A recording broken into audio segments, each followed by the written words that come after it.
Всем привет, с вами я, Одно Яйцо. В Форсакен нет должного обучения, поэтому новички в игре часто находятся в большом замешательстве, задаваясь вопросами что, кто, где, почему, зачем, за что. В общем, не понимают, как играть в игру, поэтому это видео призвано помочь как новичкам, так и профи, чтобы вспомнить тонкости игры. Во-первых, вы должны освоить две основные механики Форсакен. Первая это лупинг, то есть зацикливание, бегание вокруг объектов, а вторая это джук, бегание уже вокруг киллера, байте его на удар в противоположную от вас сторону. Хотя, мне кажется, мы слишком далеко зашли, давайте начнем с самых основ. Есть команда выживших, и у каждого из этих выживших есть свои способности. А есть злой убийца, он реально злой, он хочет всех кокнуть. Задача выживших не кокнуться до конца таймера. Но есть нюансы. Таймер может увеличиваться и уменьшаться. Время на таймере уменьшается, когда выжившие чинят генераторы, разбросанные по карте, а увеличивается, когда убийца убивает какого-то выжившего.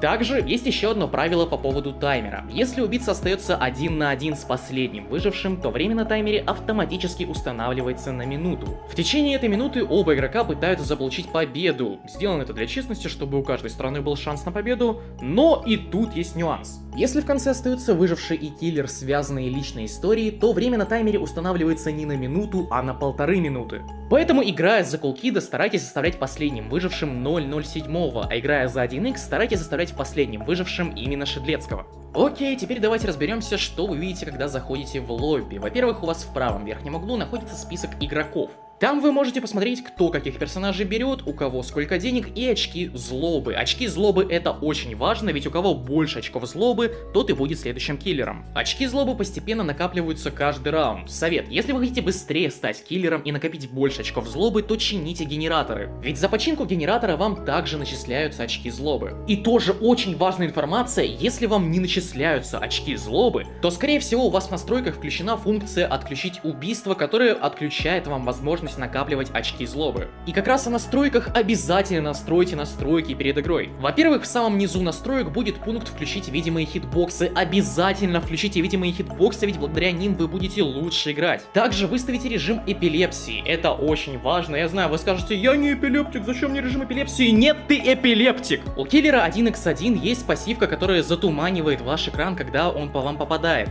И единственная функция режима эпилепсии — это убирать это затуманивание экрана, поэтому включите его. Также включите хит-маркеры и звуки удара, чтобы понимать, когда вы смогли нанести удар выжившему. И выключите напрочь десатурацию экрана, ведь из-за нее ваш экран темнеет во время низкого уровня хп. В принципе, это все полезное, что можно найти в лобби, кроме ачивок и режима АФК. Теперь главное, что для вас есть в лобби, это магазин, где вы покупаете персонажи, эмоции и скины, и, конечно, ваш инвентарь. Все новички по умолчанию начинают с киллера Джейсона, и он неплох для обучающего киллера, но я понимаю, что некоторые будут на нем страдать. Потому что геймплей Джейсона ближний и полностью зависит от того, как хорошо вы умеете бегать в погонях, попадать ударами и распоряжаться своей выносливостью. Что, естественно, новички не умеют. Поэтому, если вам реально на нем трудно играть, то советую вам переключиться на Кулкида, либо на 1x1. Но в качестве выжившего все новички по умолчанию начинают с нуба, и он действительно плохой персонаж для вашего начала. Вообще, стоит сказать, что все выжившие делятся на 3 типа по своим способностям. Первые — это выживальщики, способности которых завязаны на своем самосохранении, а не помощи команде. Отлично подходит для тех, кто не хочет встречаться с убийцей и будет играть скрытно. Ну или вы можете бегать как мишень, это тоже тактика. Второй тип выживших — это саппорты. Эти персонажи спасают жизни, поэтому готовьтесь, что убийца будет вас часто таргетить, чтобы вы не смогли этого сделать. Ну и третий тип — это защитники или атакующие. Они оглушают убийцу, бьют, режут, стреляют в него. В общем, они настоящие маньяки. Обычно они выступают как охранники для других игроков, ведь именно они могут дать существенный отпор убийце. Итак, кого же взять новичку? Из выживальщиков вам подойдет Тутайм. Он без способностей, но у него 2 жизни и ускорение после смерти. Благодаря нему вы сможете легче изучить игру и научиться бегать в погонях. Из саппортов я советую вам Элиота. У него есть способность ускорения, которая позволяет вам убежать от опасных ситуаций и возможность лечить других игроков напрямую. Но будьте готовы, что за вами будут охотиться убийцы, так что просто приготовьтесь психологически. Ну и самый лучший выживший не только из нападающих, но и вообще, которого вы можете взять в начале, это Шедлецкий. У него есть самоотхил, у него есть самый долгий стан в игре, который не требует особых условий, кроме попадания. В целом, стоило бы разобрать всех персонажей, но я этого не буду делать. Так уже сделал Дастер, можете посмотреть его видео. Но чтобы разобрать все тонкости игры на каждом персонаже, требуется отдельное видео. Поэтому давайте именно в этом видео разберем общий геймплей за всех персонажей. Во-первых, как спасаться от каждого убийцы. Против 1x1 самые простые контрмеры, просто заберитесь на возвышенность, чтобы он не смог вас достать своими дальними атаками. Ну, если вы слышите звук,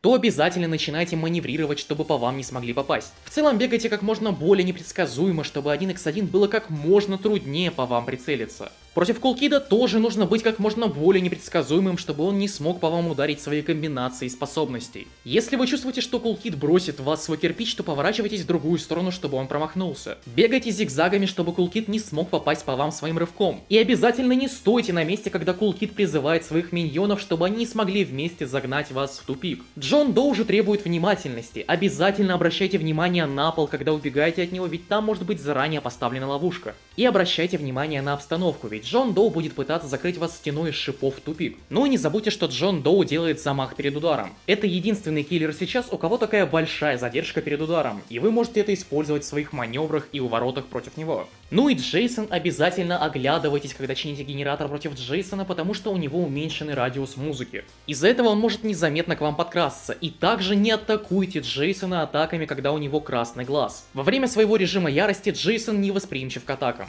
Фух, ну и теперь общие советы. Научитесь контролировать свою выносливость. Это очень важно для игры. Никогда не бегайте по прямой от убийцы. Убийцы быстрее вас, у них больше стамины, так что рано или поздно они вас все равно догонят.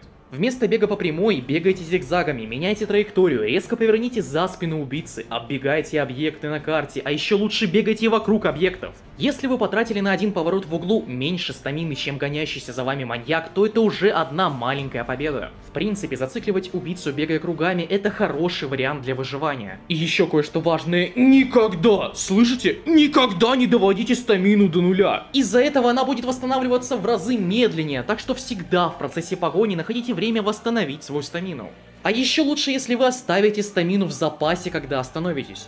Ну и все эти правила можно сказать и о киллерах. Вас будут пытаться мансить все профессиональные выжившие, тратя кучу выносливости. В основном все они будут мансить вас, бегать вокруг вас, байтя вас на удар. Многие новички ведутся на это, бездумно включая кнопку бега и промахиваясь всеми ударами по этому шедлецкому сотого левела. Всего этого можно избежать, если вы тоже будете следить за своей выносливостью и не бездумно ее тратить и находить время на ее восстановление. Ну и дам еще один совет для лучшей игры на убийцы. Следите за списком игроков и рассчитывайте в своей голове, кого вы хотите убить следующим. Ведь вы один против всех, против целой команды выживших, которая является четко выстроенным механизмом. И чтобы их победить, вам нужна стратегия. Думайте, кто является сердцем команды, кто помешает вам больше всего. Вы можете делать вид, что гонитесь за одним игроком, а потом резко переключиться на другого. Вы можете таргетить Элиота, чтобы отрезать лечение всей команде. Думайте, кого вы собираетесь оставить последним выжившим, будет ли это раздражающий выживальщик или беззащитный дудаскер. И прервете ли вы свою погоню, чтобы уничтожить человека, посмешивая чинить генератор на ваших глазах.